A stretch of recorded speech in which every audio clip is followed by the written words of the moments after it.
Presiden China kemarin, sebenarnya apa saja sih Pak yang diutarakan Pak? Hubungan telepon oleh Presiden China Pak?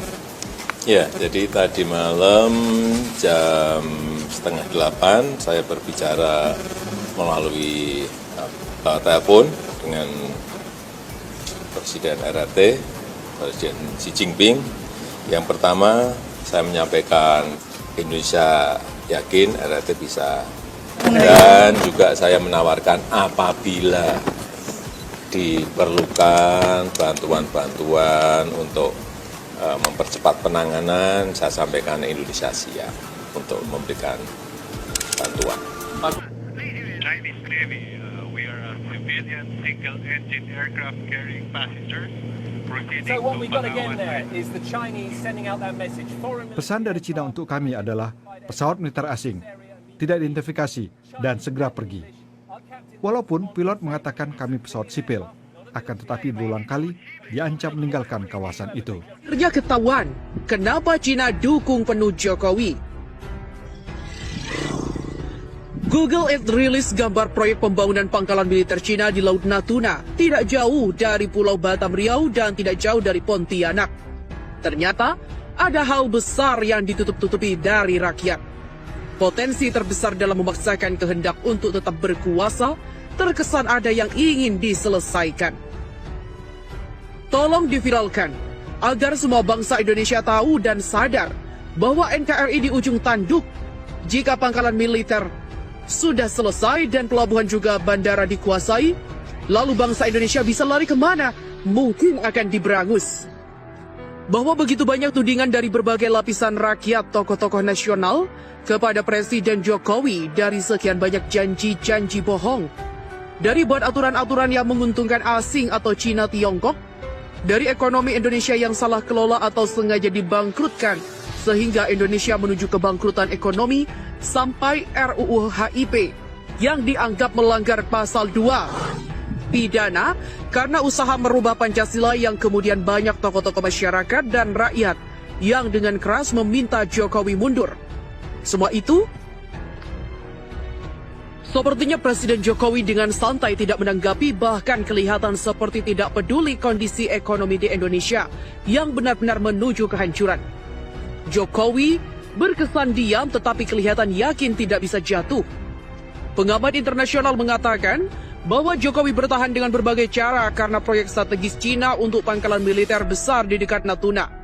Proyek strategis Cina Tiongkok untuk menguasai Asia pun belum selesai. Di samping pengiriman tentara dari Cina dalam jumlah besar yang belum tuntas. Jokowi akan tetap dipertahankan dan disupport, dibiayai Cina Komunis Tiongkok sampai Indonesia jatuh menjadi jajahan Cina seperti negara-negara jajahan Cina yang lain. Umpangola, Tibet, Turkistan, Timur, dan lain sebagainya.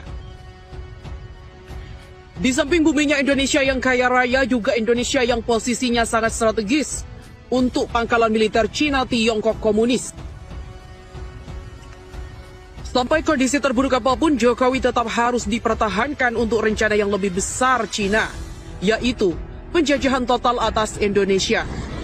Jika tekanan terhadap Jokowi hanya aksi yang sporadis, dipastikan Jokowi tidak akan goyang sedikit pun karena kuatnya dukungan Cina Komunis Tiongkok. Yang bisa melengsarkan Jokowi hanyalah aksi-aksi nasional yang luar biasa besar sekali, seperti 212 dan kuat bertahan. Seperti aksi nasional 98 sewaktu menurunkan Soeharto dengan tekanan massa yang kuat sampai Jokowi jatuh.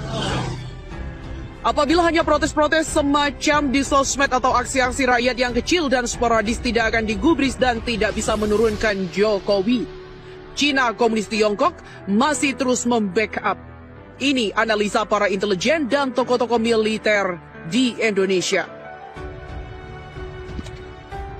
Tolong viralkan.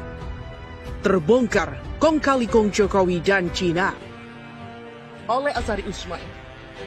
Dalam beberapa hari ini bermunculan berbagai teori tentang kemungkinan Wapres Ma'ruf Amin mundur atau dimundurkan dari jabatan wakil presiden. Beliau disebut-sebut akan digantikan oleh salah seorang pejabat tinggi, bisa jadi Menhan Prabowo Subianto atau mungkin pula Budi Gunawan, Kepala BIN.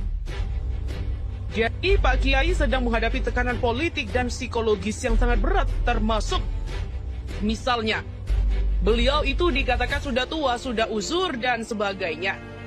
Menyakitkan sekali. Bukankah Pak Kiai Ma'ruf itu pilihan terbaik Jokowi? Yang berarti juga pilihan Anda semua. Kenapa sekarang diremehkan?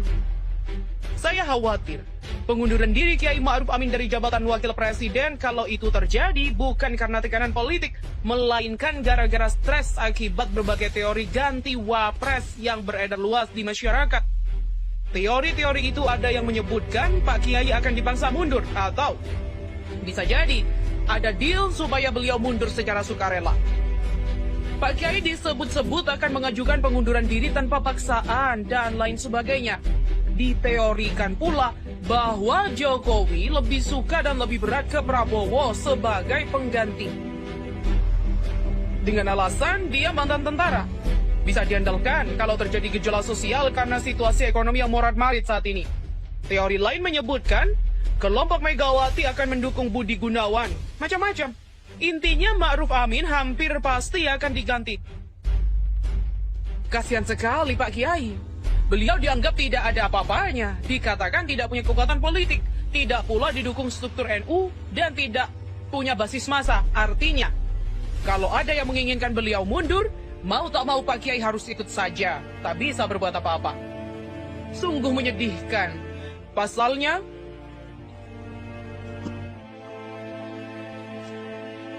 secara konstitusional, tidak mudah untuk mengundurkan seorang wapres. Harus ada sidang MPR, kecuali beliau mundur sukarela dengan alasan kesehatan atau alasan lain. Tapi apa iya Kiai Ma'ruf akan menerima saja dibegitukan? Tampaknya tidak. Selemah-lemahnya posisi seorang pejabat negara yang berkedudukan sah berkonstitusional, tidaklah mungkin dia akan menerima begitu saja perlakuan yang kasar terhadap dirinya. Pastilah dia akan menunjukkan perlawanan. Meskipun perlawanan yang tak berarti, perlawanan yang sia-sia. Tapi ingat, Pak Ma'ruf Amin itu seorang kiai, sesepele apapun orang menganggapnya.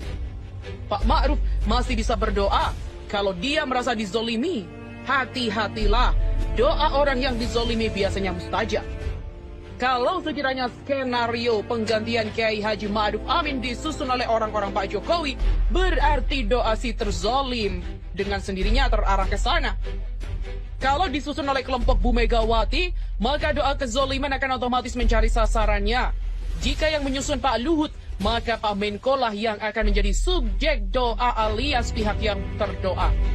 Yang lebih ngeri lagi ialah jika Pak Ma'ruf Amin dilanda stres akibat teori-teori mundur atau dimundurkan itu, makin berat stres beliau, semakin muluslah doa penzoliman itu untuk diterima. Meskipun dulu Pak Kiai pernah tidak jujur, saya tak menggunakan kata berbohong soal mobil SMK dan juga pernah mengatakan bahwa anak-anak PAUD terpapar radikalisme. Kelihatannya, lebih baik Anda tidak membesar-besarkan isu mundur atau pemunduran Kiai Ma'ruf. Sebab, sedikit banyak ada unsur pengerdilan terhadap beliau. Walaupun sejak menjadi cawapres sampai saat ini banyak hal-hal yang mengherankan yang beliau katakan dan lakukan. Satu pesan penting untuk Anda. Janganlah katakan Pak Ma'ruf itu sudah tua, uzur, sepuh, atau sebutan lain. Keliru itu. Lihatlah semangat kerja beliau. Lihatlah semangat politik Pak Ma'ruf. Beliau masih bergairah untuk membangun dinasti. Beliau mendorong anaknya maju di Pilkada Tangerang Selatan. Kurang apa lagi Pak Ma'ruf itu di mata kalian? Jadi, tolonglah hentikan bahasan wapres akan mundur atau dimundurkan. Jangan buat stres Pak Ma'ruf Amin. 12 Agustus 2020.